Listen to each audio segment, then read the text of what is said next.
Hello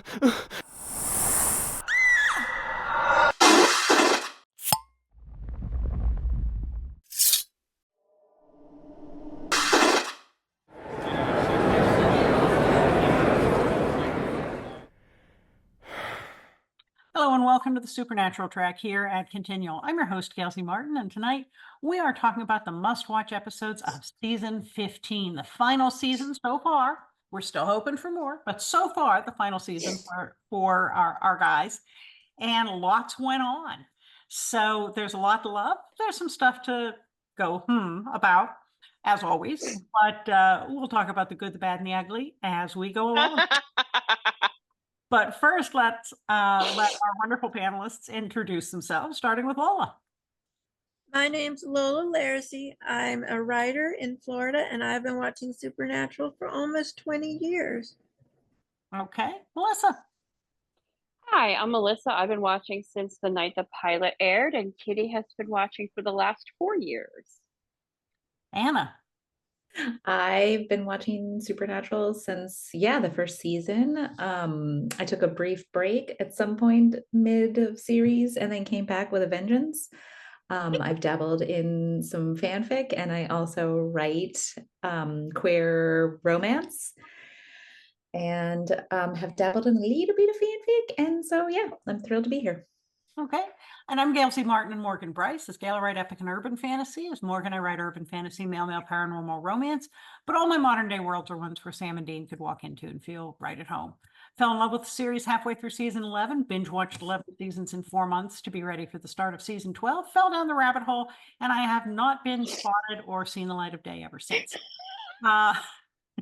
And that's okay. Already broke Melissa. Already. I haven't even really started. So we're talking about must-watch episodes for season 15.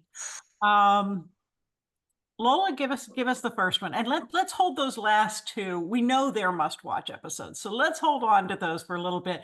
Mention some of the other good ones before we really get to those last two. Lola? All right, so I'm going to go with episode 1, Back into the Future.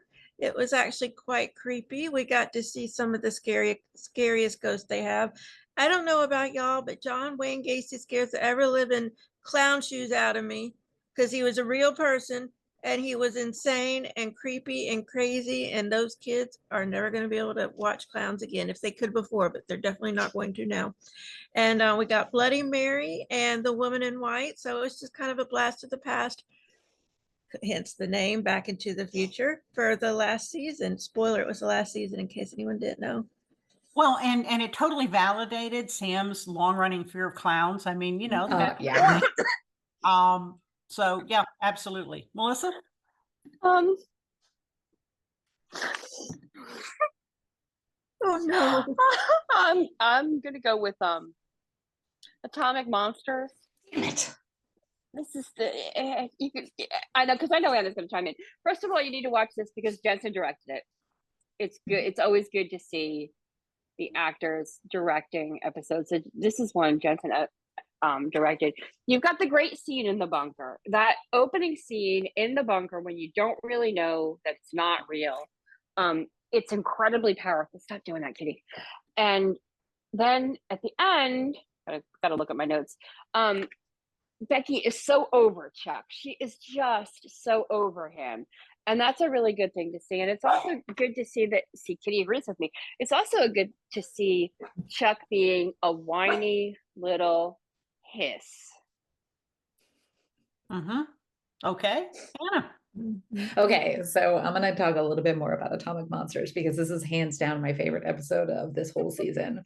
So there's so much about this episode. So Dean is, so we have the beginning of it that Melissa talked about, and that's sort of important for the whole series arc. But then there's just everything else that is just perfect about this episode. So Dean is devouring bacon when Sam enters the kitchen.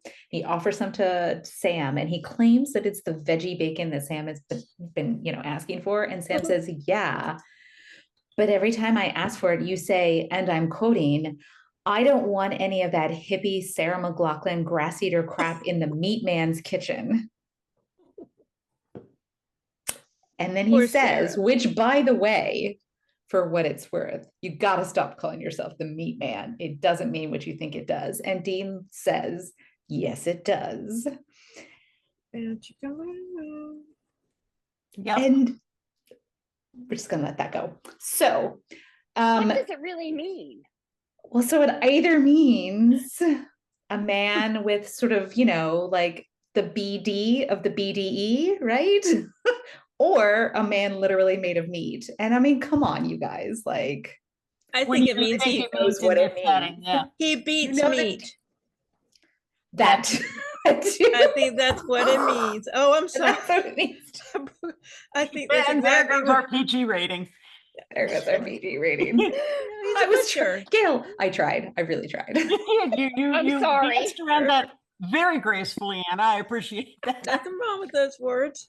That's right. Lola just comes out there out and proud. That's good. That's good. Gotta say But it. also, like, if this is a cheerleader case, and Dean is like, dude, it's a cheerleader case. Like, come on. Of course, it's a monster of the week, blah, blah, blah. And then also all of the stuff with Becky and Mhm. Chuck. And this is all like, this is relevant to all four of us, right? Like, this is about being a writer, and it's about like getting obsessed, and about going into a dark place, and it's about burnout, and it's about like losing your muse and finding your muse again, and all of these things. And it's a nod to fanfic writers and fan conventions and fan art suppliers and fan merch suppliers. And it's just, and it's episode 4. Like, it's just, there's so much to love about this. There's so much to love about this episode. This is really the absolute best episode, I think, of this season, barring, like the one we're going to talk about later. Well, yeah, I mean, they put so much into these episodes, knowing that it was going to be the last season, at least for a while. Mhm. And I think we got a lot of little love notes to the fans all the way through the season. But I'm going to say last call, because Dean and his old buddy, played by Christian Kane, in the bar that his buddy Lee runs, and they haven't seen each other for a long time, but Lee hung out with them, and Lee's father hunted with John and the boys. And so they knew each other from back in the day, and now they haven't seen each other in a while. But Dean's really impressed that Lee runs this bar, and there's that, famous scene with the two of them up on the stage singing, and it all, it's this wonderful love fest of old friends who haven't seen each other for a while, until it turns out that there's a monster in the basement, and Lee is not exactly a good guy anymore.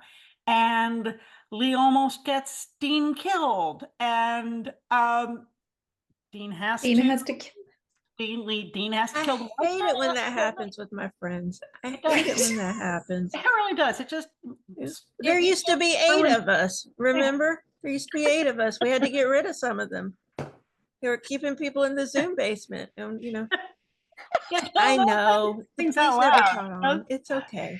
But we broke Melissa, and we barely got into the hour, and we broke Melissa already. But there are just so many. Jensen and Christian Kane singing. Christian Kane, darn good plot. So, and just kind of, you go back and hang with your old friends again. It never works quite the same because of that monster in the basement. Because of that monster in the basement. Also, all of the the references to Roadhouse, the bar is literally called Swayze's, right? They reference the rules of Roadhouse. They throw a man harassing a woman in the bar out of the doors exactly the way that Patrick Swayze does in Roadhouse. Swayze always gets a pass. Yeah. Swayze always gets a pass. And also, then there's a whole thing about like twins versus triplets, and like they were not twins, they were triplets, and Dean and Lee split them up fair and square, which just leads to sort of some questions of like, would have been fairer how? but yeah. And it was, for that moment before everything went wrong, it was just fun to see that Dean had a friend. Yes. Dean and Sam certainly had each other, but Sam, we've always seen be the more social of the two. Sam made connections even when they were just in town and he was going to school for a couple of months. Dean, we get the impression, didn't try very hard. But here he had made a friend and then, he had to kill him, as one does. So, I guess it proves you can never go home again. But it's a darn good episode. And I thought, even though it isn't really necessarily part of the main plot arc for season 15, it was just one of those hidden gems that you can watch over and over again without it having to connect on the front and the back end to something bigger. So, round 2. Lola, give us another one. Okay, episode 2 called Raising Hell. There's a lot of stuff in here that I like. First, we get Kevin back. It's so nice to see him, but it's so sad to find out that he has not been in a good place this whole time. And his little arc in this story is very sad because, it turns out he's going to walk the earth, if I remember correctly. But I'm sure that gets fixed, hopefully. But it's sad for now that, he deserves so much better. He deserves to be with his mom. And if he get a girlfriend at some point, he could be with her. So that was sad. But it was nice to see him again. I loved the little scene with Ketch and Rowena. They played that so well. Ketch was all like, and Rowena was like, and it was just like, I was like, all right, are we going to get our Gabrielle scene now? Oh, right? What's going to happen? I know, I was waiting. I was like, no, you can't end it that way, man. But it was cute while it had it, huh? Oh, yes, they can. Oh, yes, they can. They can. But it was cute. I liked it. And there's some great quotes. When Dean is explaining to Ketch what happened, Dean said, turns out God's a dick. Just like the angels, it shouldn't surprise us. Like sons, like children, like father. And then there's another scene where Rowena's talking about, she needs some ingredients. And Dean said, that's quite the list of ingredients. Hope you have an Amazon account. And she said, Prime. Of course she did. Of course. She probably doesn't even pay for it. It probably goes on someone else's credit card. Well, she's magic. She can do that. She's magic. She probably has Netflix and everything, like in her own brain. So I'm a little jealous. Melissa? Do not do the one that I'm going to do next. Okay. Which one are you going to do next? Anna, which one are you going to do? Destiny Stroud. I think y'all both can do it. I think it's okay. We can double dip. You can start. Okay. Because I swear, it's on my list. You just wrote that really quickly. I saw you.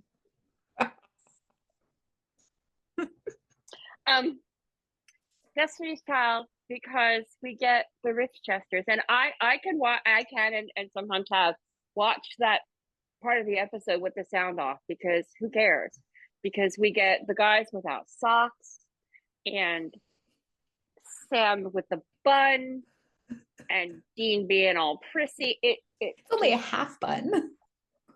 That makes it better. That makes it sexier. And I rewatched it recently, and I thought they dressed AU Sam in Jensen's clothes. Like it's Jensen's style. Dean, however, AU Dean, I'm like, what's with this? What? That's not how Jensen. It's not as suave and sophisticated as it should have been. But so that's my complaint about the episode. I honestly don't know what happens in the rest of the episode. I don't really care. I only watch for the Richchesters. Yeah. So Anna, take it away, Anna. Yeah. So like this is actually relatively related to the whole story arc. Billy, whose death, she appears, she tells him that she confirms that Chuck is destroying all the other worlds he's created. And there's a whole thing about like the next steps that Jack, who it turns out is actually alive after all, has to go through in order to become strong enough to kill God, and blah, blah, blah, blah, blah. But 100%, we're all just here for the Richchesters. So they appear in a mint green Fiat, which, I mean, come on, like, how do they fit, right? Like, how do they fit? I don't understand how they fit in this car, because I've seen this car before. They took the engine out to get Jared's legs in. I think That's they took the only engine way. out to get Jared's legs in. And they're wearing these ludicrous clothes that are not remotely practical for hunting. And Sam not only has a man bun, but it's just a half pony man bun, right? Like, and an ascot, right? But they still speak in unison, just like our Sam and Dean do. And so our Sam and Dean say, what the hell? And this Sam and Dean says, what the heck? And then there's the whole thing about how they talk a little bit about their own family business in their own AU and how they have their own plane. And when Sam says, you have your own plane, and AU Sam says, you don't? Oh dear, how do you manage? So they agree to play their part. That pretend to be the actual Winchesters in this world while Cass and Jack and Sam and Dean go off and, like, you know, follow this story arc or whatever. And they bond over, you know, how these guys have it made, and they're simple, but they've got this place of their own. There's no quarterly reports, there's no investor calls, there's nothing to do with hunt monsters, drink beer, and watch porn. They're just so adorable.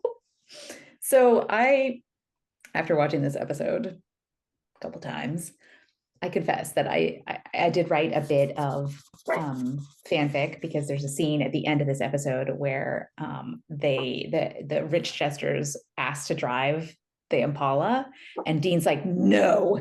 And so anyway, I have a little bit of a fic about that scenario. They don't actually drive the Impala. That's not what they were doing while they're testing out the Impala.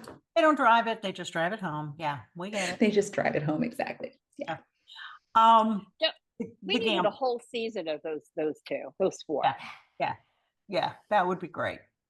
I like the gamblers. Now, I did not buy the idea that when Chuck took away their extra luck, that they lost all skills. These guys have been picking locks and stealing cars and salting graves since they were toddlers. So why would they lose that? I get that the extraordinary luck that has kept them from getting arrested in season 1, you know, departed because Chuck decided he didn't like the show anymore. But I thought they went a little too far on that. But watching them at this roadhouse, and they decide to play pool, not just for their own luck, but being Winchesters, for everybody's luck. And they lose. My God, they lose. And yet Fortuna says, you know, it's been a long time since we've had real heroes through here. And so she gives them the luck anyhow. But I love this idea of this little bar that kind of existed in altered space, and these folks who were stuck there, sort of like Callahan's Cross Time Saloon, except they couldn't really leave. And I thought it was a really intriguing premise, and I thought it was a well done episode. And for kind of one of the little microcosm episodes where it relates to the bigger plot, but it also kind of stands alone, I thought it was very well done. So one more quick round, and then we'll talk about the final two. Lola? All right, so I'm just going in order. Episode 3, The Rupture, that was a very emotional one for me. First, we say goodbye to Ketch. You know, he's killed by this Ardette chick. And I'm wondering why Dean always just takes text at face value. You'd think he'd learn that, you know, other people can text for people. So our dad is texting using Ketch's phone, and Dean's like, this is everything we're going to do. Beep, beep, beep, beep, here, have it all. No wonder it doesn't work. But then, so the plan they had does not work, but Rowena's got a second plan, and I was so proud of her. She's come so far. She's come from killing, you know, sorority girls to, you know, sacrificing herself for everyone. It was so beautiful the way it happened. She took her, you know, immortality sack out of her shoulder, which is something you don't say every day. Some days, but not every day. She takes that out of her shoulder, you know, like a mic drop. And then she says, I have a spell, but it needs my blood and my last breath. And so she does the spell, and it causes all the lost souls of hell to follow her. And she says, "Goodbye, boys." I can't do a Scottish accent. "Goodbye, boys." And she falls down, and then she's going to be the queen of hell, and she's going to rule it fairly and with an iron hand, and it's all going to be awesome. Yep. And of course, that's exactly what happens. Melissa? Yeah. Anna, which one are you doing? I mean, I'm going to do Last Holiday. Okay. I was debating, so there you go. Okay. Then I'll do Hero's Journey. Because everybody always thinks Hero's Journey is Sam and Dean going on the journey. I'm gonna flip the script on this one. It's Garth. It's Garth's Hero's Journey, because we get to see Garth going from this really, really weird, kind of inept hunter. And then by the end of Hero's Journey, he's this, I don't know if I can say it, but I'm gonna say it anyway. He's this badass hunter. And like, he saved the day. And while I know that wasn't really where the writers were probably going with it, I love seeing Garth as this competent, intelligent, thoughtful, strong, resourceful hunter. It was a really good button on his character. And this whole season, there are lots of things to be annoyed with this season because of some of the writing.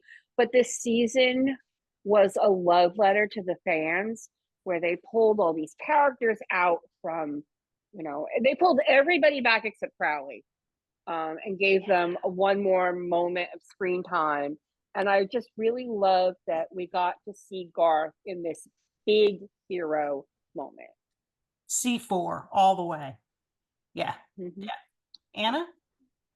So Last Holiday, it turns out that back in the 30s, the men of letters have captured a wood nymph and trapped her in the bunker since 1958. And she is the power of the bunker. So the bunker's been operating on half power ever since, because she's been in sort of like some kind of stasis, and the bunker's been doing weird things, and Sam and Dean go to investigate, and they end up freeing her. So she's a wood nymph, and her name's not pronounceable by humans. And so the men of letters have always called her Mrs. Butters. And so they free Mrs. Butters, and Mrs. Butters just takes care of them, right? She decorates for Christmas. She explains all of the things that the bunker does, right? It turns out the map is like a, warning system for demons and supernatural activity. And they don't actually need to do any research at all. The map tells them where to go and what they are. And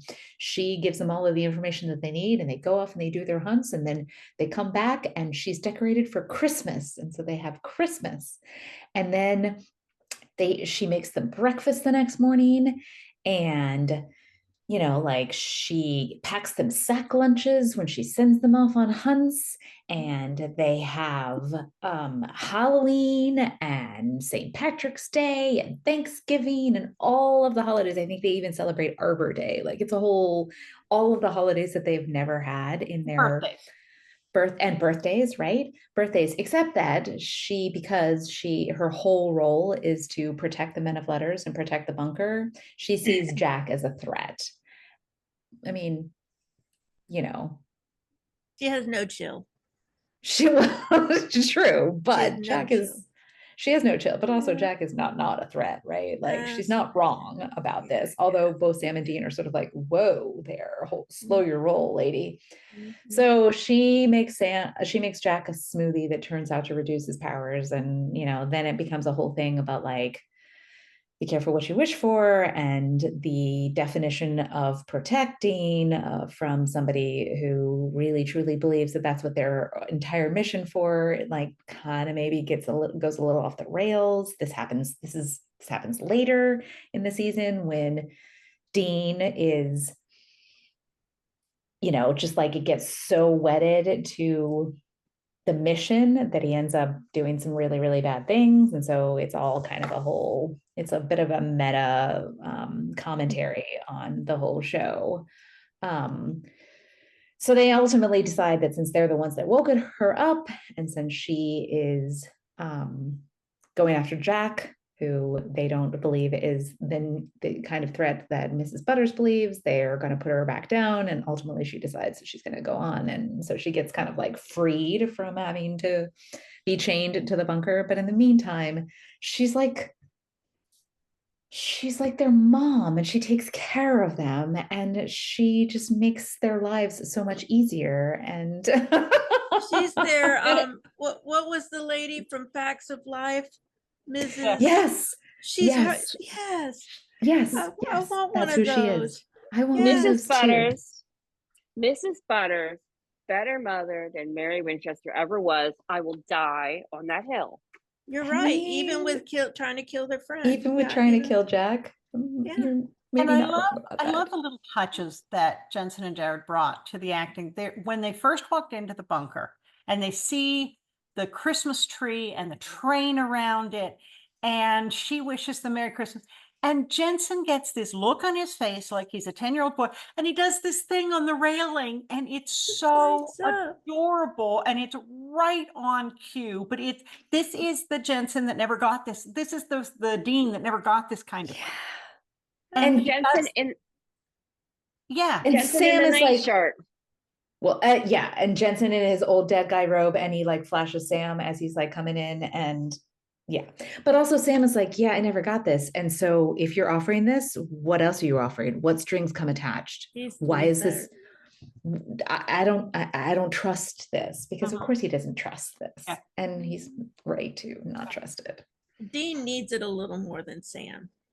Dean needs that security. I think. Dean has provided as much as he could to Sam, That's so true. that Sam doesn't have as much of a deficit. Yeah. That's true. Yeah. Yeah. We also get So, a yeah. flashback to the Winchesters in Drag Me Away From You.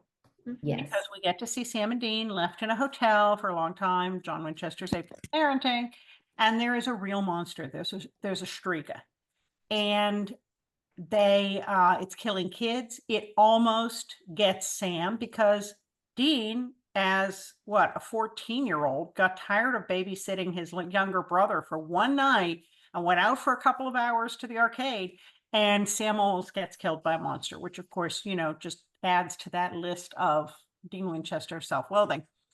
But they thought they killed the monster, and it's back. And now we get to see this kind of played out. We get flashbacks of young Sam and Dean, and we get the interplay between grown-up Sam and Dean over what really happened. And it was a good episode to, again, kind of build out that backstory. Well, I want to make sure we have plenty of time to talk about episodes 19 and 20, Inherit the Earth and Carry On. So we can have a couple of rounds of this. You don't have to say everything the first time around. I want to make sure we get around a couple of times. So Lola, start us off. Okay, so we're talking about the last two episodes. Last two. Mm-hmm. All right, so episode 19, Inherit the Earth. Okay, I'll just start with Miracle. I love you, Miracle. You're so cute. And oh my God, speaking of Dean getting everything he wanted, the look on his face when he saw that dog, he thought there is something left. Something. My dog agrees. There's something left. Chuck didn't get it all. He missed something. So there is a win, a little tiny win in the sea of crap. And then you see Miracle evaporate, and it's like, mother puss bucket, and you just want to throw down the Cheerios bowl that you're holding for him. And it was just very effective the way they did it. Okay, Melissa? I have anything for Inherit the Earth. It wasn't on my list, so I'm gonna pass. Okay, Anna. Yeah. So Miracle. And because this is so interesting, because like Dean is normally like, he claims not to be a dog person, in I think probably the same way that I claim not to be a dog person. And my wife's like, what are you talking about? You point out every dog on the sidewalk and you fawn over dogs. And what do you mean you're not a dog person? Because like, there's the rule, right? There's two rules. I forget what the first rule is, and no dogs in the car, right? So Dean breaks the rule for Miracle, partly because, oh my God, there's nothing left except for this adorable mangy dog. And partly because no matter what he says, yeah, okay, fine. He doesn't like chick flick movies, except that he totally loves chick flick movies. And he's not a dog person, except that he's totally a dog person. But like we're also sort of at the end of our rope because everybody has been disappeared by Chuck. Chuck is killing off everybody and like he's destroyed all of the other universes and worlds that he's created that have Sams and Deans in them. And he's building all of this towards this one scenario that has been building this whole season of one brother killing the other brother. And it's just a whole dumb thing about like Chuck and Michael and Lucifer and Sam and Dean and Cain and Abel and all this stuff. And yeah. Yeah, the evil Chuck thread was never my favorite story arc. It worked, and they had run out of big bads by then, pretty much, because they'd worked through all the other pantheons and Lucifer a couple of times, and so I guess God was inevitable, but it was Miracle, and we get to see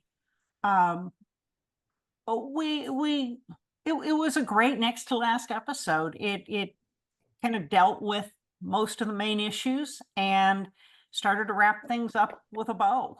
And the fight scene between fight Chuck scene. and the boys. The fight That's scene. one of my favorites. Yeah. And then Jack showing up and Chuck finally getting what he deserved. And so Yep. I thought that while 19 and 20 aren't perfect, and there's never going to be perfect writing, it came pretty darn close to remembering to cross all the T's and dot all the I's. There were some loose ends, but it did better than many series finales. Well, series finales, I remain hopeful. But I thought it did a creditable job. So episode 20, carry on. Lola? That's not one of the ones I rewatched. I haven't watched that since it aired. I watched it twice when it aired. When I think about it, I start to cry. And I'm like, I can't do it. And I was going to do it for this, but then I just spent a lot of time watching the other episodes and time caught up with me.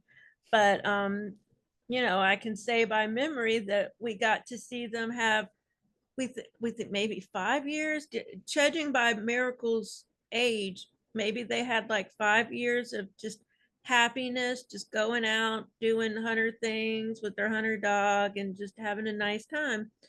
And then you think that they're going to go down in a blaze of glory, and it's just a hook on a wall. It's an accident. It's actually just literally an accident. And accidents can happen to us. Accidents happen to me all the time. My death certificate is going to say death by misadventure. It's gonna, because I'm always doing stuff. I'm always tripping over stuff. So it was just an accident, like any one of us could have. And that made it sadder because it was, something that just happened. There was no going back in time to fix it, no Rowena to change, what happened, nothing. It just happened. And then you see Sam just trying to go on with life, trying to go hunt. And then we see him later, like, is that the girlfriend he had? Is it not? We don't know. He's got a kid. And then the beautiful scene of heaven with I don't mean to say it all. Y'all go on. I'm recounting the whole, and I haven't even seen it in 4.5 years, and I'm recounting the whole thing. Sorry. Okay. Melissa? Anna, which scene do you want? I've got like little bits about all of it. So Okay. Go ahead. Okay. And for those of you who are like, this is the first time you've seen Anna and I on a panel, we frequently pick the exact same thing to talk about. This is not unusual for us. We're very much on the same wavelength. The Pie Festival. Because, see, I knew I would get it. The Pie Festival, because there was such just joy and just pure zest for life, and it was just one of those perfect little slices I was like, I had to go there. That's the reason I picked this episode, that scene. And also you had, was it Bob Singer in the background in that scene? And that was kind of cool. You know, it was like, that was like one of those wonderful little Easter eggs. And it was just such a happy, cheerful, joyful, normal moment for them. And I loved it. Mm-hmm. Anna? So yeah, the beginning of this episode is just a freaking gift to fanfic readers, right? Like it's the world is saved. Sam and Dean are going about their daily life. It's domestic life. They're like making breakfast together and they're like doing research together. There's shirtless Sam. Like, how many times do we get shirtless Sam? But we get it in this last episode, right? Like, Dean is fondling weapons. Like, they're like, what else could we give to our fanfic readers? I know, the Pie Wow. Festival. Mhm. Like, it's just a freaking gift. And then it's just a Monster of the Week case fic, right? But then the barn scene and the whole goodbye scene, Dean going out the way that he always knew that he would, despite the fact that they have solved all of the big bads, like they killed God, right? Still, Dean is going out the way that he always thought that he would. Maybe less so blaze of glory, but he's going out saving people, hunting things. And then the absolute 100% love scene between the two of them.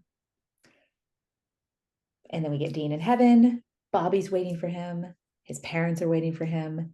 Everybody that he's ever loved is waiting for him, except for Sam, which means that it's not yet perfect. But Bobby says to him, he'll be along. He goes for a drive in his baby with the original license plates. Sam is waiting for him when he comes back. And they're at peace because they're done. Yeah. You know, my headcanon, and I've heard other people say this, is that there was probably at least 5 years in episode time between episode 19 and 20. And I believe that when we get our reboot, that's the most likely period for them to revisit. As long as the guys don't stay away too long where they've visibly aged past that. But neither of them age. So, you know, I think we can pull that off. That would make the most sense for them to pick it up in world without having to do a whole lot of AU and explaining. It's just, you know, hey, we're retrofitting. It's the prequel to the finale. We also got the Easter egg of Kim Manner's tree. There was a big, gorgeous tree that they had the Impala parked under while they look at maps. And I don't remember the whole lore from it, but Kim Manners, who was one of their first directors and so very revered by everybody, that was his favorite tree or somehow associated with him. And of course, he died young. So that was kind of a special Easter egg. There were a lot of little thank yous and gifts in there all the way along. But the barn scene, I mean, we couldn't have asked for any better barn scene, whether, you know, however you view the boys' relationship, that just made everything right. And it was so intimate and it was so perfect. And it was such a great encapsulation and so well acted by both of them. Then we get Blurry Woman, which they have said is not Eileen. But there was some woman somewhere, and then there's a kid named Dean. And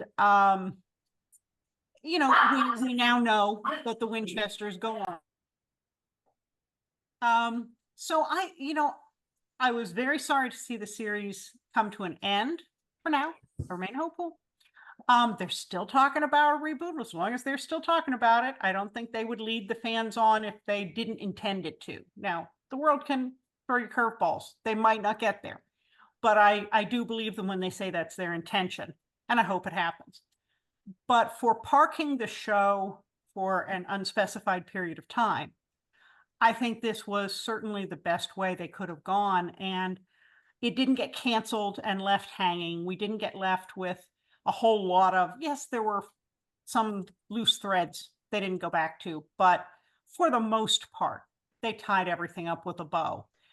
And I think that that was the intention of deciding to go out when they did, as opposed to seeing if they could eke out another season or two.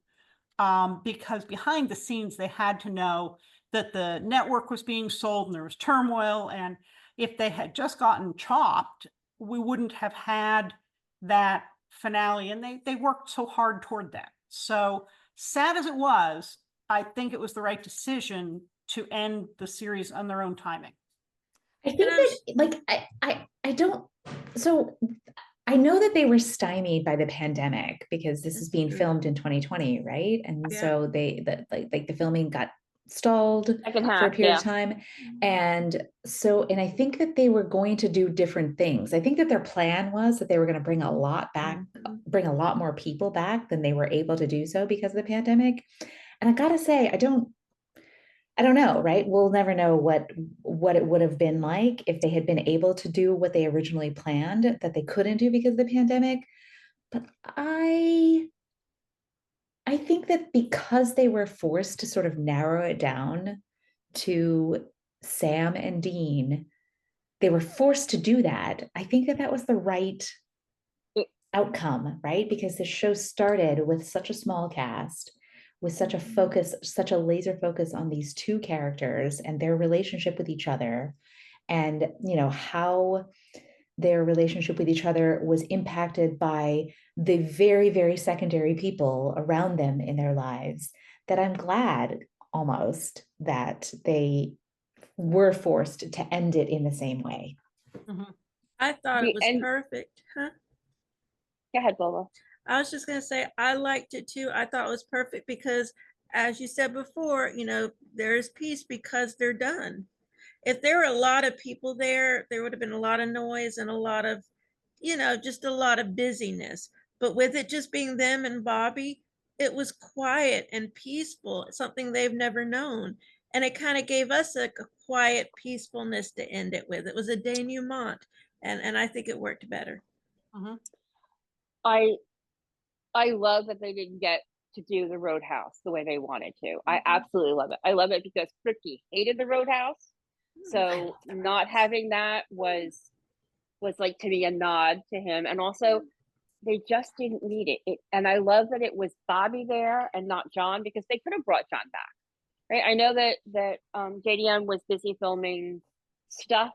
They could have worked it out for it to be him there instead of Bobby. But John was always going to be, even after, you know, settling things up when he came back, blah, blah, blah.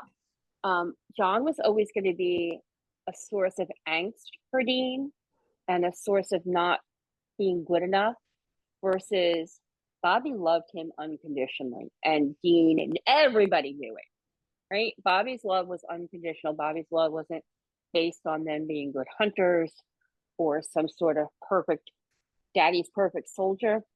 I adored that it was Bobby there waiting for him, because Bobby understood who Dean was, and Bobby would get that whole, you know, Dean's happy and everything, but then, you know, it's almost perfect. He'll be along. Like, John wouldn't have gotten that. John wouldn't have understood at all, and definitely not the level to which Bobby understood it. No matter how you want to read that scene, Bobby gets their relationship. So I'm not glad that there was a pandemic, but I am very glad that that piece of the show got changed, because it's much stronger. And when you listen to the guys talk about it, they even say, you know, it was a really good idea. We're really glad though with the way it ended up, because it's a better representation of who the guys are. Yeah. I mean, I heard crazy things like having the band Kansas playing at the Roadhouse, playing Carry On. I mean, come on. That would have just been too much. And I agree. I like the stripped down piece of things.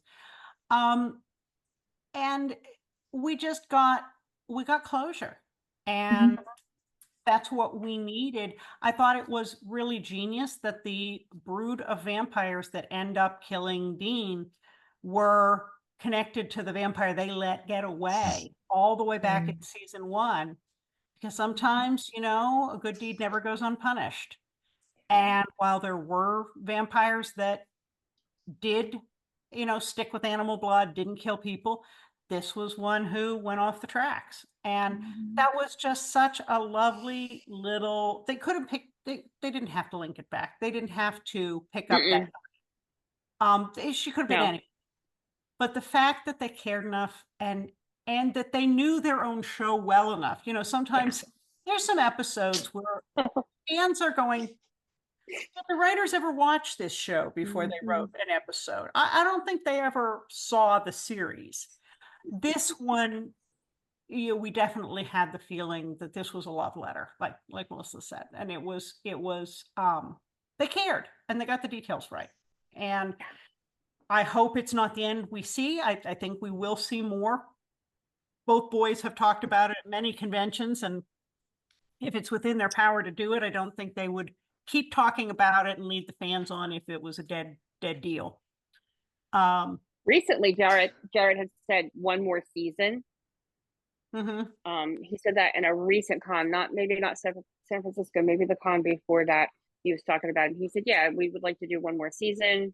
And one more season always leaves it open to, well, you could do one and then, take some time off. He does the British way, do a season, take a year and a half off, come back, do another season. We're all good. We won't care that they're getting older. We won't notice it. We don't care. They're pretty. Who cares? They're very And pretty. even if it is much later in the future, we could set it in the future. We don't know how long Sam lived after Dean died, and they could have an episode where, oh my God, somebody did something and Dean came back for a little while. Hey, Dean, you're back for a little while, and who knows? We got the Winchesters, which was a prequel. And Jensen got his Led Zeppelin song finally. And we got some interesting insights. So I would love to see what Jared and Jensen come up with for this, whether it's one season, and if you say just one more season, you have a graceful out if it doesn't go well. If it goes well and everybody's having a good time and they're in charge of it, why wouldn't they continue? But that's a graceful way to say, well, we're going to do something, see how it goes. I think it would be great. Now Jared's got executive producer credits. He's been on that side of the camera. So Jensen has been Soldier Boy. That definitely, who knows where that could go. Jensen finds Dean finds comics in the bunker back in the day. Ooh. And some It's like a some crossover. 90s. It's a crossover. And the picture from the painting of Walker of Jared as a Texas Ranger. Yeah. So anyhow, we are at the end of our time. But thank you so much for this discussion. Let's go real quick around and say where people can find you online, Lola. My name's Lola Lariscy. You can find me just about anywhere. You can Google me. You're going to find me and a bunch of dead old ladies, and I can guarantee you not one of them is in hell. Okay. Hopefully they're in heaven. I don't know. I didn't know them. But I don't think they're in hell. Now I'm wondering. I hope not. If so, at least, we're in solid with Rowena. Melissa. Hi, you can find Kitty and I here on Continual Panels. And we broke Melissa again. We do. Anna. You can find me at annakensing.com and on the various social media sites with that name. My active participation on social media sites waxes and wanes depending on how much I'm procrastinating writing, but mostly you can find me on Continual as well. I'm pretty easy to find at galesmartin.com, morganbryce.com. Spell them right, and you'll find all my books. Of course, all my modern ones are ones that Dean could walk into and feel right at home. So went for the same kind of vibes. All right, everybody. Hey, thank you so much for a fantastic evening. Thanks to all of you for watching and listening. There will be more continual and more supernatural coming up soon. So we'll see you online.